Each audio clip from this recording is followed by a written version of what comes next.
আসসালামু আলাইকুম everyone, smart বাস থেকে লিমন আছি। তিনটা মডেল দেখতে পাচ্ছেন, 760D, 200D এবং 800D model.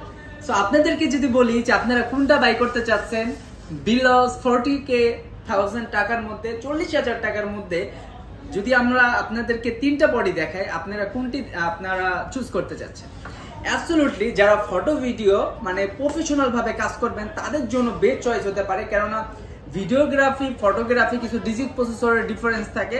So photo video যদি দুইটাই লাগে তাহলে মিটার সহকারে 760D মাস্ট নিয়ে লাগবে, আপনার মাস্ট।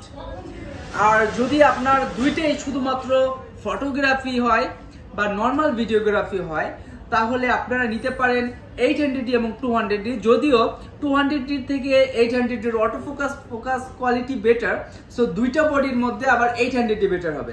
আর অনলি ভিডিওগ্রাফির জন্য যদি শর্ট ভিডিও করেন বা ব্লগিং ভিডিও করেন তাহলে 200D টা বেটার হবে।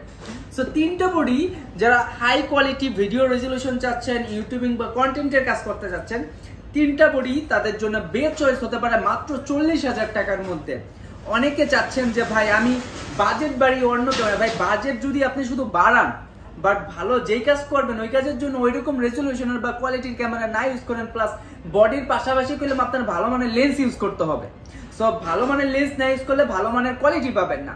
সো আপনারা যাদের বাজেট কম তারা বাট একটু প্রফেশনাল কাজ করতে চাচ্ছেন, পার্কে বা বিয়ের কাজ করতে চাচ্ছেন, তাদের জন্য 760টা লো বাজেটের মধ্যে ভালো একটা বেস্ট ক্যামেরা। আর অনলি ভিডিও ব্লগিং এর জন্য বেস্ট হতে পারে 200D, যদিও বডিটা একেবারে ছোট এবং ভালো মানের video resolution, wifi microphone supported.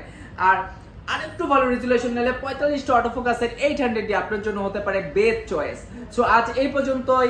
আরো ভিডিও পেতে আমাদের পেজটা অবশ্যই সাবস্ক্রাইব করবেন, আমাদের সাথে থাকবেন। আসসালামু আলাইকুম।